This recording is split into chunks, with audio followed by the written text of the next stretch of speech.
बड़े पापा, गंगा पार जो 10 बीघा जमीन है उसे बेच दिया जाए।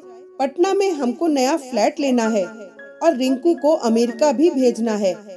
दीनानाथ त्रिपाठी अपने छोटे भाई के इकलौते बेटे राजू के लोभी बेबाकी भरे अंदाज पर अवाक रह गए। जिस जमीन को हम दोनों भाई कड़ी मेहनत से दिन रात एक कर खरीदे थे, वो जमीन दुधारू गाय की भांति थी, जिस पर 100 क्विंटल के आसपास अनाज होता था, जिसकी आमदनी से गांव घर को अन्न पानी मिलता और अनाज बेचने पर लाखों रुपए की आय भी हो जाती। वो जमीन उनके लिए अन्नदाता है, भला ऐसे कैसे वो बेच देते।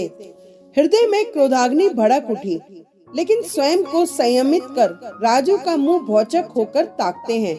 भतीजे की बात से मन कलप उठा है कि आज दीन दयाल जिंदा होता तो राजू की इतनी मजाल कि वो इस तरह से अपने ताऊजी से जमीन जायदाद की बात करे। देख बेटा, बात ये है, इस जमीन को अभी नहीं बेचना है। इससे हमारे गांव के घर का खर्च चलता है। तुम्हारी बड़की अम्मा भी बीमार रहती हैं। दवा दारू की दारोमदारी है। इसी जमीन की आय से हम चलते हैं। तुम तो पटना में सरकारी मुलाजिम हो ही, फिर तनख्वाह भी तो अच्छी खासी होगी तुम्हारी।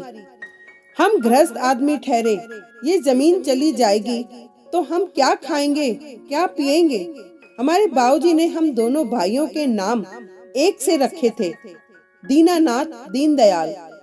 भाई की जान बसती थी इस जमीन पर। हमेशा कहता रहता था, भैया ये हमारी जननी है, हमारी करमदाता है। राजू सकते में आ गया था।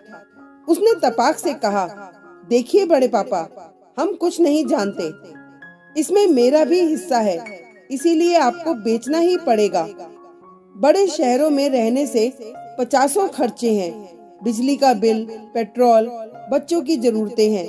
आपसे कहा ना कि रिंकू को विदेश भेजना है। सवाल ही नहीं पैदा होता कि इस मातृ स्वरूपा भूमि को हम बेचें। इसीलिए चुपचाप यहाँ से चला जा।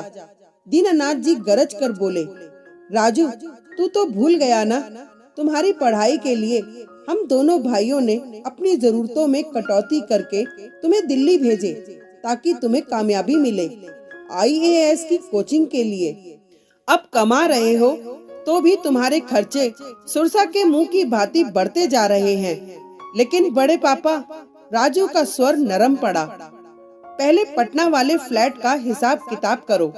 आज से 15 साल पहले 20 लाख में हमने खरीदा था। उसमें हम अपने हिस्से के माल गुजारी का पैसा 12 लाख लगाए थे। मेरा छोटा भाई फ्लैट का पैसा वापस कर रहा था, लेकिन हम नहीं लिए। ये कहकर कि राजू मेरा ही बेटा है। अब राजू की मनोदशा सांप छुछुंदर जैसी हो रही थी। वर्तमान की तारीख में वो फ्लैट पटना के पॉश इलाके में है, मेन रोड पर ही है, जिसकी कीमत कम से कम करोड़ है। 4 कमरे का बड़ा घर है।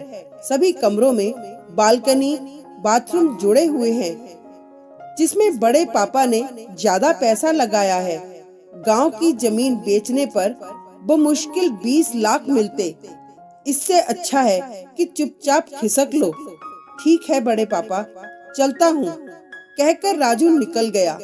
दीनानाथ जी ने अपने भतीजे की चालाकी व कुटिल चाल को समझकर करारा जवाब दिया था, जिससे राजू की कुचाल निरस्त हो चुकी थी। Thank you.